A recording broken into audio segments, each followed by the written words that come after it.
అందరికీ నమస్కారం. నేను మీ ఎంపీఆర్. మాజీ ముఖ్యమంత్రి వైఎస్ఆర్సీపీ పార్టీ అధినేత వైఎస్ జగన్మోహన్ రెడ్డి గారు 2024 సార్వత్రిక ఎన్నికల్లో అనూహ్య పరిణామాల వల్ల ఆయన పరాజయం పాలినప్పటి నుంచి తెలుగుదేశం పార్టీ వారు రకరకాలైనటువంటి నిందలు వేస్తూనే ఉన్నారు. అది ఎగ్ పఫ్లు కావచ్చు, ప్యాలెస్లు కావచ్చు, ఇంట్లో ఉన్నటువంటి ఫర్నిచర్ కావచ్చు. అయితే దీని మీద ఈరోజు వైఎస్ఆర్సీపీ పార్టీ ఒక లేఖను రాయడం జరిగింది ప్రభుత్వానికి. ఇప్పటికే 4 సార్లు ఈమెయిల్స్ ద్వారా కానీ లెటర్స్ ద్వారా కానీ లేఖలు రాశారు. వీరు రాశారు లేఖలో ఏం చెప్పారంటే, మా దగ్గర ఉన్నటువంటి ఫర్నిచర్ని మీరు తీసుకెళ్ళిపోండి అని చెప్పేసి ఇప్పటికే 4 సార్లు మేము మీకు సమాచారం ఇచ్చాం. దాని మీద ప్రభుత్వం తరపు కానీ లేకపోతే అధికారులు కానీ ఎటువంటి సమాధానం ఇవ్వలేదు.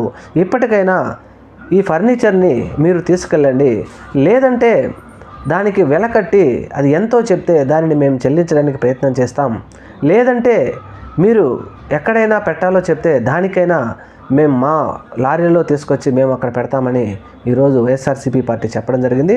దీని మీద తెలుగుదేశం పార్టీ ఏ విధంగా రాద్ధాంతం చేశారో మనందరికీ తెలిసిందే. ఇంట్లో ఫర్నిచర్ పెట్టుకున్న జగన్ అంటూ గంటలు రోజుల ప్రకారం ఈ వార్తా పేపర్లలో న్యూస్లో రాసుకుంటూ మనం చూసాం. దీని మీద ఈరోజు వైఎస్ఆర్సీపీ పార్టీ విడుదల చేసిన లేఖ ప్రకారం ఏంటంటే, ఎన్ని రోజుల నుంచి మేము తీసుకువెళ్ళమని చెప్తున్నా కానీ ప్రభుత్వం స్పందించడం లేదు, ప్రభుత్వ అధికారులు స్పందించడం లేదు అని చెప్పేసి వారు ఈ రోజున లేఖ ద్వారా అందరికీ అర్థమైపోతుంది. చూద్దాం మరి రాబోయే రోజుల్లో జగన్మోహన్ రెడ్డి గారు వారి నాయకులు కూడా ఈ ఫర్నిచర్ ఇక్కడి నుంచి తీసేస్తే మేము కొత్తగా కేంద్ర పార్టీ కార్యాలయం ఏర్పాటు చేసుకోవాలి కనుక ఈ ఫర్నిచరు ఇక్కడి నుంచి తీసుకెళ్లడమా లేకపోతే మాకు ఇవ్వడమా, ఒక వెల కడితే మేము ఆ వెల పే చేస్తాం, లేదంటే మీరు చెప్పిన చోట మీకు లారీలు బుల్డోజర్లు లేకపోతే మేమే తీసుకొచ్చి అక్కడ పెడతాం, ఆ విధంగా అని చెప్పేసి 3 ఆప్షన్లు ఇచ్చారు.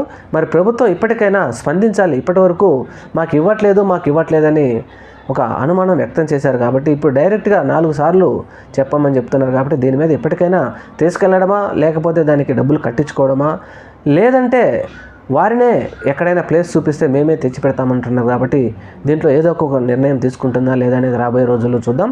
Thank you. మన ఛానల్ని తప్పకుండా సబ్స్క్రైబ్ చేయండి.